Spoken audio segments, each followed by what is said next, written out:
Hello friends, एक और नई कहानी के साथ पिता और पुत्र। कई साल पहले एक कहानी पढ़कर बहुत रोया था। एक आदमी ने जो बड़ी कंपनी में बड़े पद पर नौकरी करता था, गांव से आए अपने पिता को दोस्तों के आगे पहचानने से इनकार कर दिया था। बाद में उसने अपने पिता को टोका भी था कि ऐसे कैसे बिना बताए चले आए।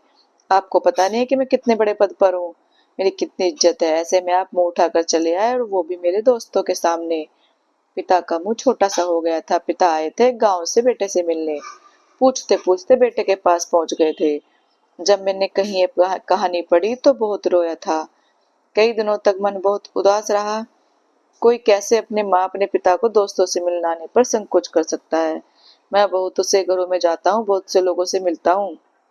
जैसे जैसे उम्र बढ़ी, मैंने देखा जाना कि बहुत से बेटे अपने माँ बाप को नकार देते हैं। जैसे जैसे वो तरक्की की सीढ़ी चढ़ते हैं, कम पढ़ा लिखा कम कमाने वाला बाप गंवार लगने लगता है और फिर वो उससे दूर हो जाते हैं। दोस्तों के आगे अपने पिता अपने माँ की सच्चाई छिपाने लगते हैं।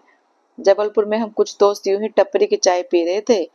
एक ने कहा, भैया कल चाय हमारे साथ पीजिएगा, नाश्ता भी करेंगे हम साथ साथ। मैं तैयार हो गया। हमारे नए दोस्तों का ग्रुप हमारे साथ था। हम सुबह चल पड़े नाश्ता करने। एक ठेले पर गरम समोसे आलू बोंडा रखा था। वहां पहुंचकर उसने खुद पत्तल में हमारे लिए समोसा चाट बनाया। मैं हैरान था, वकालत की पढ़ाई कर रहा वो मेरा दोस्त रोड पर अपने हाथ से हमारे लिए चाट बना रहा था। मुझे अच्छा लगता उससे पहले उसने कहा कि संजय भैया मेरे पापा से मिलिए। पापा वो कहाँ है? भैया इधर, उसने इशारा किया। ये मेरे पापा हैं, ये ठेला उन्हीं का है। मैं हतप्रभ था। मैंने पिता को प्रणाम किया। पिता ने खुश रहने का आशीर्वाद दिया। मेरा दोस्त कह रहा था, भैया ये मेरा छोटा भाई है, इसने इंजीनियरिंग की पढ़ाई की है, अच्छी नौकरी भी थी। फिर सब छोड़कर पिताजी का हाथ बटाने को खड़ा हो गया ठेले पर। वाह! नहीं, संजय सिन्हा अधिक नहीं लिखेंगे। आज वो चाहते हैं कि आप महसूस करें मेरे उन पलों को जब मैं ठेले पर दोस्त के पिताजी को, लोगों को और आलू बोंडा चाट समोसे चाट बनाते और खिलाते देख रहा था। उससे भी अधिक उस भाव को जब मेरे दोस्त ने कहा, भैया ये मेरे पापा हैं। आज की भौतिक दुनिया में, महानगरों में, जहाँ पढ़ी लिखी नौकरी शुदा संतानों के पास माँ बाप से मिलने का समय नहीं, कहीं जो वो माँ बाप बिना तैयार हुए दोस्तों के सामने आ गए तो पहचानने से संकोच करते हैं। जो अपनी झूठी शान बकारते नहीं थकते, सोशल मीडिया पर झूठी खुशियों की तस्वीर चेप कर डिंग मारते हैं।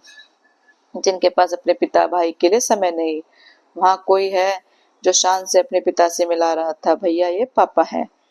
यहाँ वो लोग समोसा आलू बोंडा पोहा खाने आते हैं जिन्हें प्याज लहसुन से परहेज है, जिन्हें घर का बना ताजा नाश्ता पसंद है, जिन्हें पापा पसंद है, जिन्हें अपने पापा से दोस्तों को मिलाने में कोई संकोच नहीं, जो जानते हैं कि ईश्वर कहीं है तो माता पिता के रूप में ही है। वह कल संजय सिन्हा समोसा चाट खा रहे थे। यकीन कीजिए, मैं पता नहीं कितने साधु संतों से मिला हूँ, पर न जाने कितने तीर्थ स्थलों तक होकर आया हूँ, पर कल मेरे सामने संत खड़े थे, संत पिता श्रवण कुमार पुत्र। मैं कह नहीं सकता कि घर लौटकर मैंने जब अपनी पत्नी को इस मिलन की कहानी सुनाई तो वो कितनी देर तक सतबद्ध रही। क्या सच में ऐसे लोग होते हैं? बेटा वकालत की पढ़ाई करके जज बनने की तैयारी में लगा है।